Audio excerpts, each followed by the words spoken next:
Donc, alors pour la queue, ok, là j'ai une queue ici propre. Ok, je vais me faire un nouveau layer. Alors vous commencez ici. Ah, ok, alors ça va falloir que. Alors comment, en fait, je sais pas comment vous faites pour travailler. C'est-à-dire que ce qui m'étonne, c'est de voir votre time slider à tous, bah, à pas mal d'entre vous, c'est-à-dire qui est tout petit dans un coin et alors que bon, bah, c'est important de travailler avec. Enfin, je me demande comment vous faites. Donc ça, donc ici, ok. Alors je vais pas mal repasser vos traits. Jusqu'à présent, en fait, ce que je voudrais modifier, c'est plus arriver à ce niveau-là. Alors donc ça, ok. Alors ici, je vais commencer par une boucle un petit peu plus grande. Je parle ici. Alors le frame d'après, cette boucle, elle va devenir de plus en plus petite. Alors là, en ce moment, j'ai ça. Ok, parfait.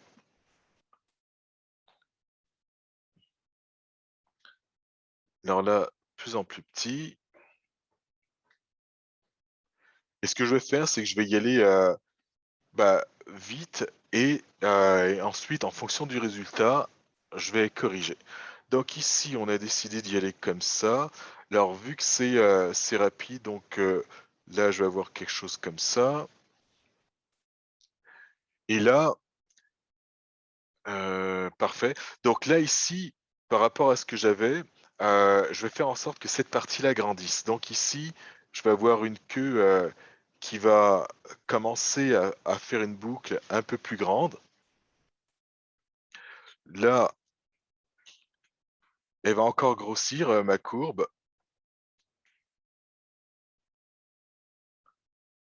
Ensuite, là, ici, alors cette courbe, en fait, l'idée, c'est que vu que je vais vers le haut et que le spacing est de plus en plus petit, donc elle va moins vite et donc c'est pour ça que la petite bosse que j'ai ici, elle s'agrandit et ça va s'agrandir à un point où carrément, cette zone-là, qui est là, elle va monter, c'est-à-dire elle va être un petit peu plus proche du corps, de la sphère.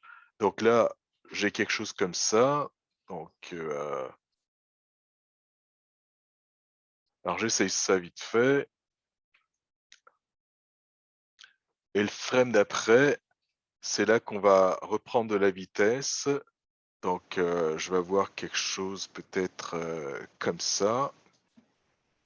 Ah, ok, j'ai pas fait au bon endroit. Alors ça, je vais le déplacer, le mettre ici. Ok, là je pense que ça va aller. Là, donc euh, alors là on va être un petit peu plus tiré.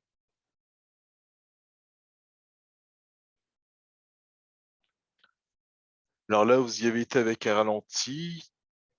Bah, quand je dis un ralenti, on sait que normalement elle est supposée aller vite, mais si j'avais un squash et stretch, donc sur ma balle, elle serait restée ici 2 frames, et donc le frame au niveau du contact avec le sol, la queue elle serait comme ça, et le frame écrasé, bah, c'est là que j'aurais quelque chose qui ressemble à ce que je viens de faire, où on a cette zone-là qui se met à s'agrandir et qui nous donnerait quelque chose comme ça. Donc là, je vais y aller directement avec ça, voir ce que ça donne. Et là, on s'en va pour terminer ici. Alors là, ça devrait commencer à monter un petit peu. Ah, ok. Alors que je regarde tout ça. Donc ça. Ah, ok. Alors, je vais cacher la vôtre. Alors ça, que... Pour le propre, vous avez mis la balle ainsi que la queue, c'est ça? Oui, en effet, si vous voulez Ah, juste la balle, il faut falloir ouvrir le calque balle. ah, ok, parfait. Bon, au moins il y a ça, c'est bien. Ok. Ce que je vous dirais pour le propre, à l'avenir, faites-les aussi séparés, c'est-à-dire que d'un côté, la balle d'un autre côté, et comme ça, bon ben, si jamais il y a des modifications à faire au propre, ça va pouvoir se faire. Donc là, GP layer propre. OK, alors sol, ça on n'y touche pas. Guide, ça on peut les enlever.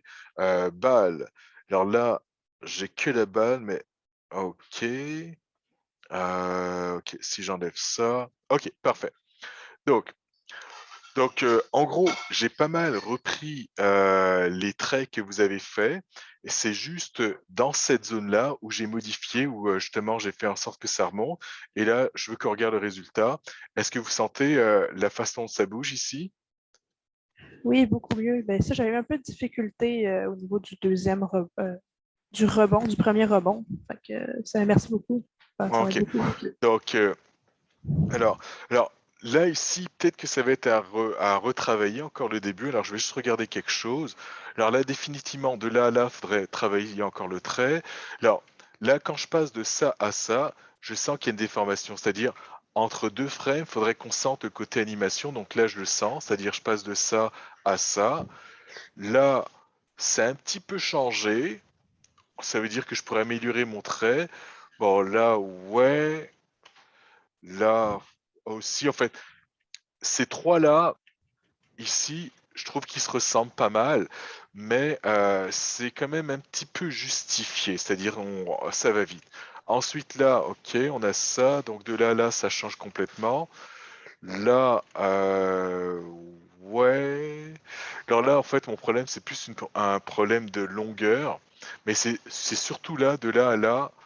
OK, je vais peut-être agrandir celui-là ici. Donc ça, je regarde juste avant. Donc ici, je vais le faire droit. Donc ça, OK. De là, on sent c'est un peu maladroit, mais bon, oui, je sens qu'il y a quand même la déformation. C'est peut-être mon trait qui est pas très beau. OK. Là, de là à là, définitivement, je sens qu'il y a quelque chose, une déformation, et le problème qu'il y a, c'est soit ça que j'ai fait qui est trop gros, trop long, ou soit celui-là qui est pas assez long. Donc si j'agrandis ça, OK, là, ça fait un petit peu plus de sens. J'ai vraiment l'impression que c'est la même queue qui vient de changer. Là aussi, donc ça, alors si j'allonge ça ici comme ça, OK, ouais, là définitivement, là, OK. Alors là, c'était timide parce que j'étais pas trop sûr de le faire comme ça, mais bon, je vais le faire un petit peu plus long. Ça, OK, donc de là à là, ouais. Oh, OK, je pensais qu'il y avait d'autres frames. Donc ça, tac, tac. Alors, ce que je vais faire un rendu de cela et je vais le poster à tout le monde. Comme ça, vous allez avoir un second exemple de balle que vous allez pouvoir utiliser.